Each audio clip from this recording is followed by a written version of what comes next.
যে বাচ্চাদের প্রচণ্ড জেদ, তা নিয়ে মা বাবা খুব ভুগছেন এবং ওরা দুঃস্বপ্নেও দেখে।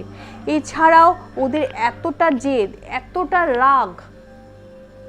রাগে চড়ে জিনিসপত্র ভাঙচুর করে, প্রচণ্ড পরিমাণে চেঁচায়, সেসব বাচ্চাদের কিভাবে আপনি শান্ত করবেন?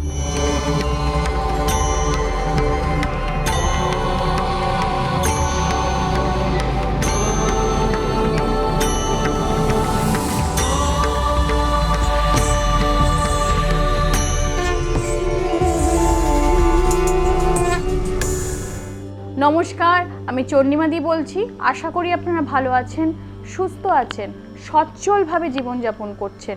সব সময় আমি আমার ইষ্ট দেবতার কাছে কামনা করি আপনারা ভালো থাকুন, সুস্থ থাকুন, সচ্ছলভাবে জীবনযাপন করুন।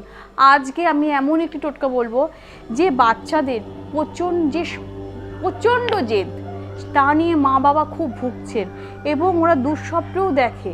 এছাড়াও ওদের এতটা জেদ, এতটা রাগে চড়ে জিনিসপত্র ভাঙচুর করে, প্রচণ্ড পরিমাণে চেঁচায়, সেসব বাচ্চাদের কিভাবে আপনি শান্ত করবেন?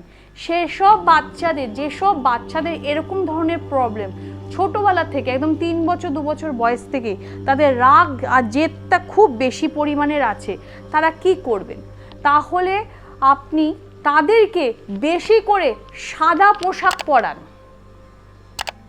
যেসব বাচ্চার জেদ বেশি, রাগ বেশি এবং জিনিসপত্র ভাঙচুর করে, তাদেরকে সাদা বেশি পোশাক পরান এবং তার সাথে প্রতিনিয়ত সেই বাচ্চার মুখ দিয়ে আপনারা এই মন্ত্রটি জপ করান।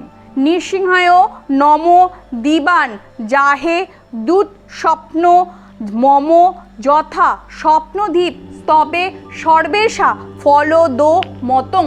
এই মন্ত্রটি আপনার বাচ্চাকে দিয়ে 51 বার করে প্রতিদিন জপ করান।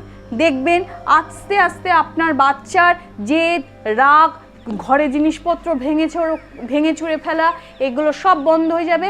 কিন্তু বাচ্চাকে অন্তত এই মন্ত্রটি জপ যেদিন থেকে করবেন সেদিন থেকে বেশিরভাগই সাদা পোশাক বা হালকা কালারের যে কোনো পোশাক পরাতেই পারেন। বেশি সাদা পোশাক পরালে খুব ভালো হয়। তো বাচ্চার ওপর এটা প্রয়োগ করুন, দেখবেন আপনারা ভালো আছেন। এবং আত্মীয় স্বজনের মধ্যেও যদি কোনো কার সন্তানের এরকম কোনো প্রবলেম হয়ে থাকে, তাহলে আমার এই টোটকাটি তাদের কাছে শেয়ার করুন। তারা যেন এই টোটকাটি তার সন্তানের ওপর প্রয়োগ করে নিজের সন্তানকে জেদের এবং রাগের থেকে শান্ত করতে পারে। তো ভালো থাকবেন, সুস্থ থাকবেন এবং আপনাদের কোনো রকম যদি প্রবলেম হয়ে থাকে, সরাসরি স্ক্রিনে যে ফোন নম্বরটি আছে ওই ফোন নম্বরে ফোন করে আমার সাথে সরাসরি কথা বলবেন। নমস্কার।